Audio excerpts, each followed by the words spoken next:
Welcome back, viewers, to another season of Straight Talk. This season, we are doing debates.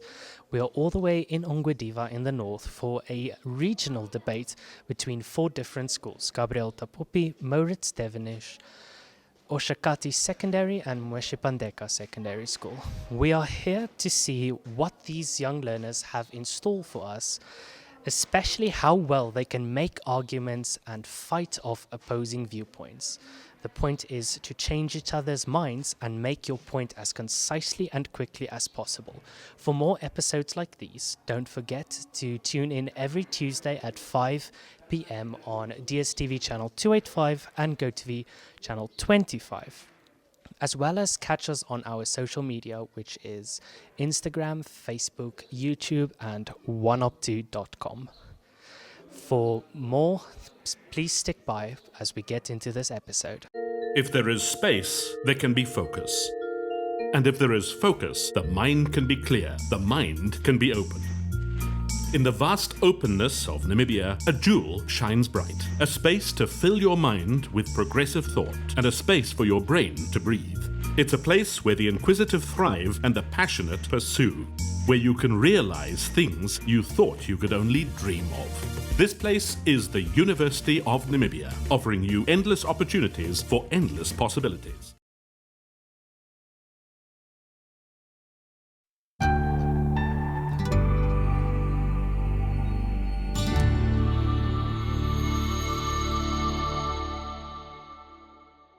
Welcome back to our first debate. Today's topic is voting should be compulsory.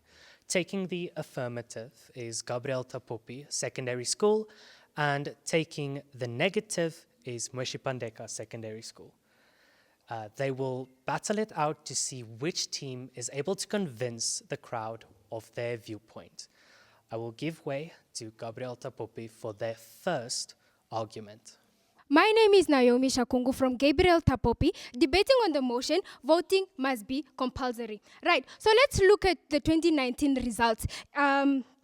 The Namibian Electoral Commission actually said in 2019, only 60% of the Namibian nation actually went to vote. So what does this tell you? It tells you that we are not able to get the democratic nation we want, because at the end of the day, the turnouts are not really like super high. So then also, this also tells you, ladies and gentlemen, that we have our Namibian nation not going to vote when it actually means that they are voting for the leaders they want. So I will be concentrating on the points. Firstly, civic responsibility or duty, which is going to lead me to accountability. So what does civic responsibility have to do with the motion? So firstly, we look at how democracy is not only a responsibility, but a right. So according to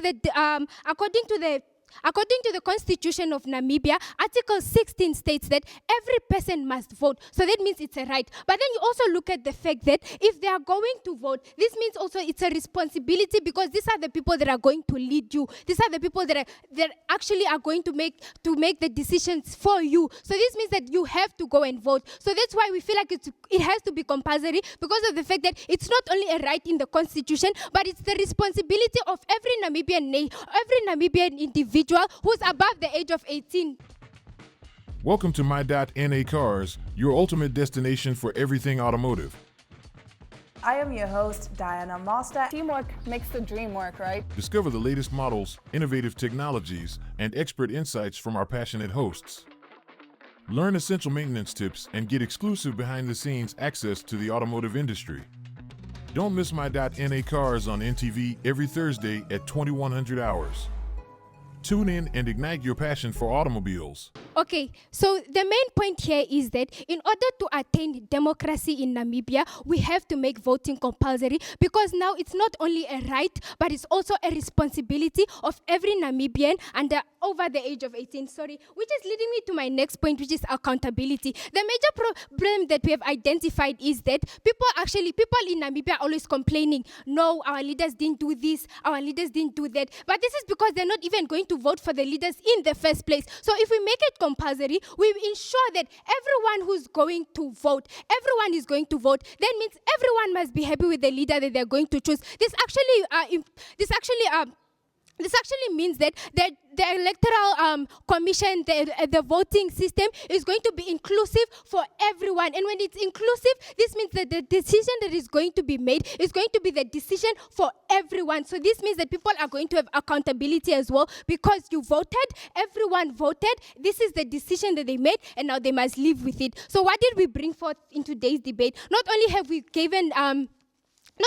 given status quo, or exactly what is currently happening, which is that actually like we haven't been having high turnout, which is 60%, but not only that, but we also gave a point, the first point, which was civic responsibility, where if we want to attain a democratic Namibia, we have to make it compulsory so that it's not only a right, but also a responsibility. Not only that, but we've also brought the point of accountability, where we have said that people are not happy with the leadership because they don't actually go to vote in the first place. So if we make it compulsory, then this means that everyone is going to go, everyone is going to vote, and it's going to be an inclusive electoral, it's going to be an inclusive voting system for everyone. I thank you. Hi there, I'm the host of What's Cooking in TV Namibia, and I'm here to invite you to catch us every Friday at 9 on GTV channel 285 and GoTV channel 25. And don't forget, we're also on YouTube.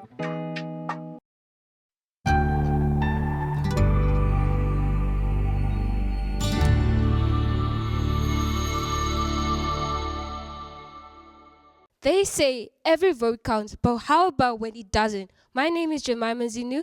I'm from Wishpandeka High School, and in today's debate, which states that voting should be compulsory. So in today's case, my team has brought forth the points that taking away the right is violation of my right. Everybody has their right. Everybody has their right to vote or not to vote. And you making it compulsory is you taking my freedom of speech away from me. And so many reasons are that people, when you go out to vote, you have some candidate or some politician that you have in mind that this is the person I want to lead me. But how about when you do not have that person in mind? Does that mean you should go on and play bingo on the candidate you want to vote? No, this is why making it compulsory will make us make decisions that really do not satisfy us. This is why voting shouldn't be compulsory. In another way is, again, that we've heard so many politicians bring up so many promises which they haven't fulfilled, but now me going out there voting without an informed decision really doesn't make sense, does it, House? This is why we're saying voting shouldn't be compulsory. Everybody has their preference. Everybody has the leader in mind who they want to be led by. But how about when the leader you have in mind is not part of the candidate? What should you do? Should you still be forced to vote for somebody you don't think is a good leader for you? No, this is why voting should not be compulsory. Otherwise, you'll be forced to vote for the people available, but at the end of the day, you know this person is not going to bring the change you want, and the person that you desire to bring the change you want is unavailable. This is why voting should not be compulsory. And another factor is the costs involved. If you make something compulsory, that means there should be a penalty when you do not obey the law, right? So in this factor of costs, who is going to put in the money to bring forth that penalty? As in, if they say you're going to get a 3-month sentence if you do not vote, if that is the penalty, who is going to bring forth the cost of feeding these people for the next 3 months when our country is going through so many economic crises? This is why we're saying voting should not be compulsory. And another reason why we're saying that voting shouldn't be compulsory is because of you need to make an informed decision. You need to be sure of what you're doing.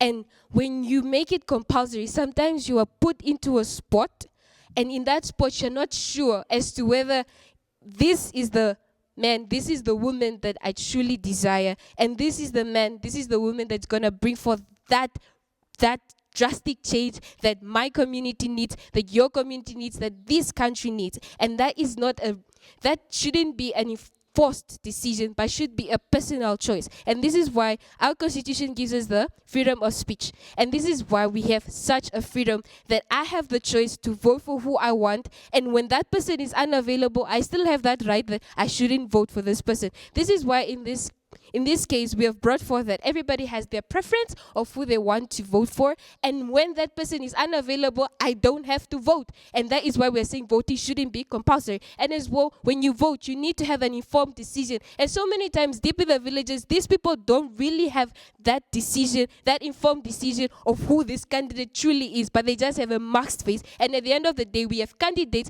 that make fake promises and do not fulfill. This is why we are saying voting shouldn't be compulsory, but a choice. That it's my choice, that I choose this leader when I want this leader. And when this leader is unavailable, I choose to back down. And that is why it shouldn't be compulsory.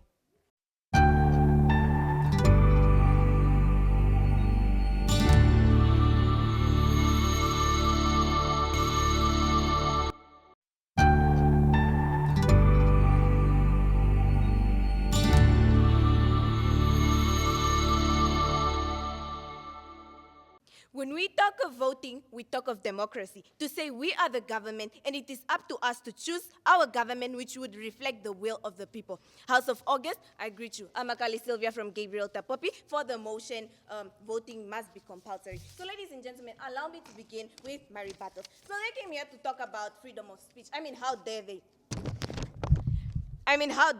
How dare they? Knowing that we have voters' education which educates people to help them choose the leaders they want. Ladies and gentlemen, we have a system in which we have voters' education to say that a person, an individual is being educated so that they are actually helped to do what? To choose the leader they want. House at large, allow me to begin with my first argument, which is increased participation in democracy. Now, ladies and gentlemen, making voting compulsory actually means that it ensures a larger proportion of the population which will actively participate in the Electoral Commission. What do we mean by this? We mean that when we actually make it compulsory, there will be a high voter turnout, meaning there will be more people that are coming to vote, and that is what we aim for. Ladies and gentlemen, according to the statistics taken from the International Institute for Democracy and Electoral Assistance, countries with compulsory voting have significant high voter turnout date rates compared to those without. For example, Belgium introduced compulsory voting in 1893, and since then has experienced constantly high levels of voter turnout. So ladies and gentlemen, this is what we are aiming for. We are aiming for a high voter turnout because at the end of the day, when we choose our leaders, this is not just going to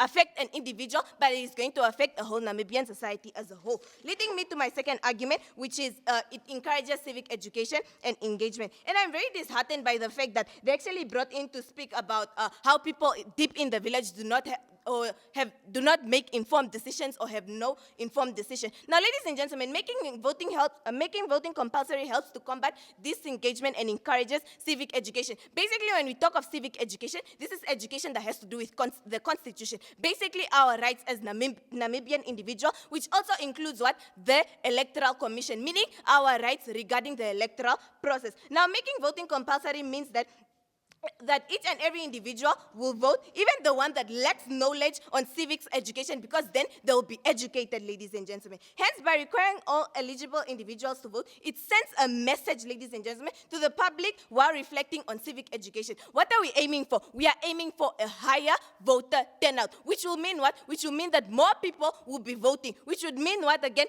Increased democracy, and that is what we are fighting.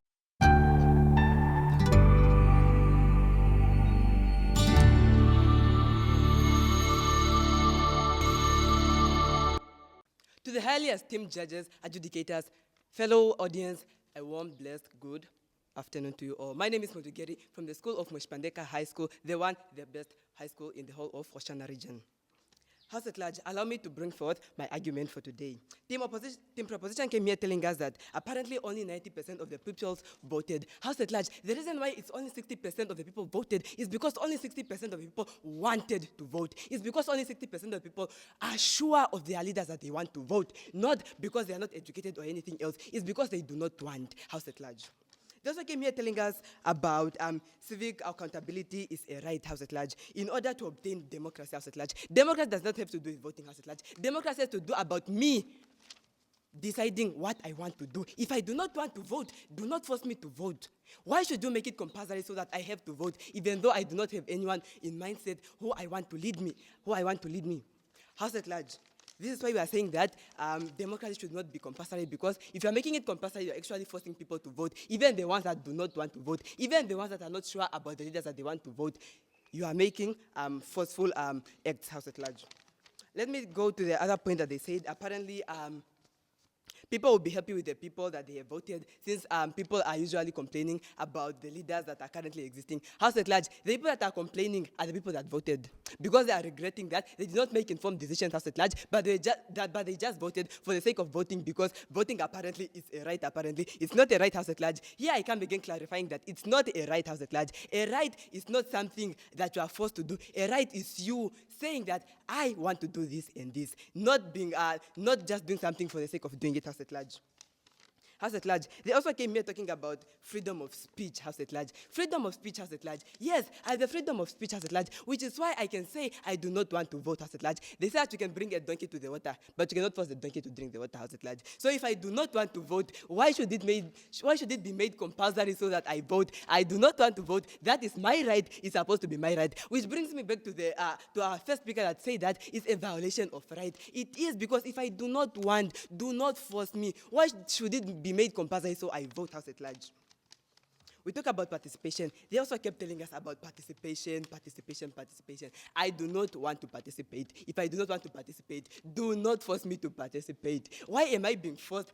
Because the thing is made compulsory, House at large. I do not want to participate. Let me be on my own. I do not want to participate. So why should I participate? Because I'm probably going to vote someone who I was not well informed of, and the person is going to step me in the back, House at large. Then they also came here telling us that they are aiming for high vote turnout, increasing democracy, House at large. It's not about high vote turnout. You vote when you want to vote. You vote when you are sure about the leader that you want. You vote when you have someone in mindset, House at large. But if I do not have all of these things, House at large, why should I go vote? What am I going to do there? I'll just end up regretting in the end, because it was made compulsory, because I did not vote the person that I wanted. If the person that I wanted to vote is not available, House at large, I can choose to keep quiet. I can choose to keep my mouth shut, because I do not want to vote anyone else who is going to later backstab me, House at large. This is why we keep on saying that voting shouldn't be made compulsory, House at large, because it's actually a violation of rights, House at large. You are violating someone's right of saying that I do not want to vote. If I do not want, leave me alone. I do not want to vote. Do not force me to vote. Do not make anything compulsory so that I'll probably go in jail or something if I do not vote, House at large. House at large, thank you for your undivided attention. With that, I've clearly shined the light to you all, because I've turned you away from the darkness that I'm proposing was putting you in. Thank you.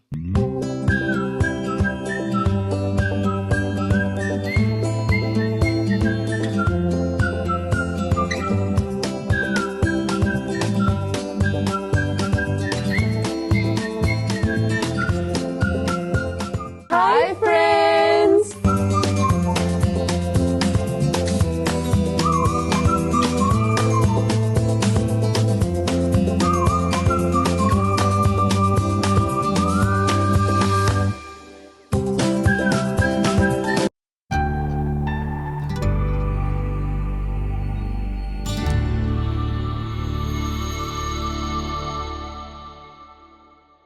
Ladies and gentlemen, I greet you all. My name is Sophia Kala, here to deliver the closing statement for Team Proposition. So, ladies and gentlemen, before I begin, I would love to remind the House on what Namibia's Vision 2030 composes of. It says that to have a flourishing democracy is part of Namibia's Vision 2030, ladies and gentlemen. So that is why we as Team Proposition are strongly advocating for voting to be compulsory in order for us to attain Vision 2030, ladies and gentlemen. So what have we brought forth in today's debate, ladies and gentlemen? We've brought forth three arguments whereby we spoke about civic responsibility and civic accountability. Not only that, we have spoken about how making voting compulsory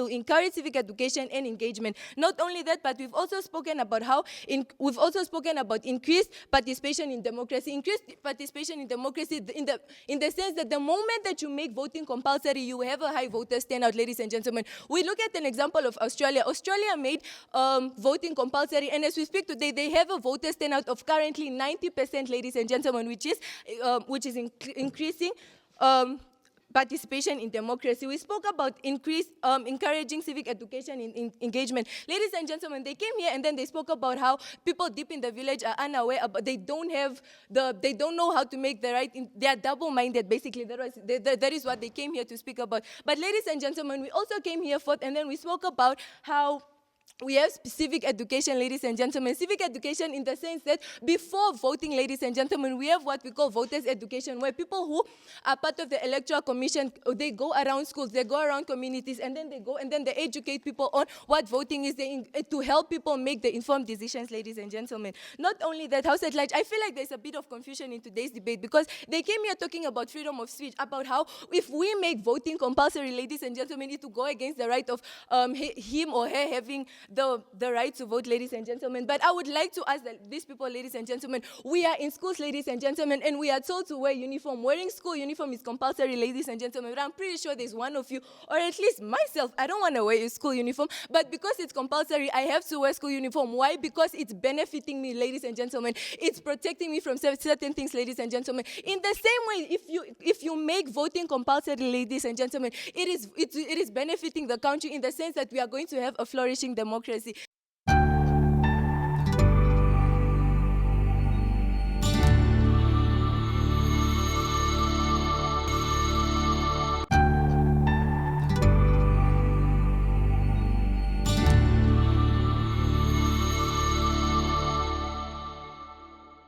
Ladies and gentlemen, my name is Kanda Petrus from Moshipandeka Senior Secondary School from the opposing team. Ladies and gentlemen, the motion of today states that voting must be made compulsory, but we stately think that it should not be made compulsory because it's a violation of someone's right. Ladies and gentlemen, do you really think whether you are educated and you still don't want to vote, would you go and vote while you know it's out of my will to vote? Ladies and gentlemen, I don't think that's the right thing to do. Ladies and gentlemen, we brought forth in today's motion that a point that states that it's out of someone's preference to vote.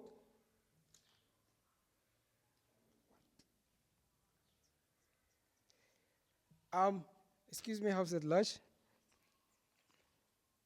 We brought in today's debate that it's a violation of someone's right to vote. Everybody has his or her own right, whether to or not to in the House at Large. And we sadly think that if you don't want to vote, don't go out there and vote. You end up regretting, like they're saying. People are complaining that only 60% turned out. Yes, those 60% that turned out are the 60% that wanted to vote. Those are the people that were willing to complain, even if the people that voted didn't do what they thought they would do for them, House at Large. They came here stating about civics accountability is a right in order to obtain democracy, House at Large. Yes, civics is an accountability in order to obtain democracy, but House at Large, whether you are educated about voting, whether you are taught about voting, House at Large, but yet you don't feel like this is what I feel like it's going to be the benefit of my country, it's going to be the benefit of me and the people that are surrounding House at Large, don't go out there and vote, House at Large. They came here telling us that people will be happy with the people they voted and reduce complaints, House at Large. Okay, House at Large. They came here stating that 60% has voted, House at Large. If you look at our current democracy rate, House at Large, I don't think even it's at 60%, House at Large. We brought forth in today's motion that it's someone's informed decision. It's your right to vote or not to vote, House at Large. They came here giving a scenario about uniform. House at Large, yes, we are forced to put on school uniform, but are you happy that you are in that uniform? What if that uniform doesn't make me comfortable at all, House at Large? Should I still keep on putting that uniform, House at Large? Should I still continue complaining, House at Large? No, I don't think so, House at Large. With that said, I sum up. This brings us to the end of the debate on whether voting should be compulsory. I am happy to announce that GT barely edged out a win in this round. They had a slightly higher score in quality of argument and just higher in the confidence of their speakers. However, one of the adjudicators has graded them equally in confidence. Thank you for the participation. This does not mean a knockout. There will be more rounds to participate in. But for more episodes like these, please catch us on DSTV channel 285 and GoTV channel 25, as well as on our social media. Instagram, Facebook, YouTube, and oneop2.com.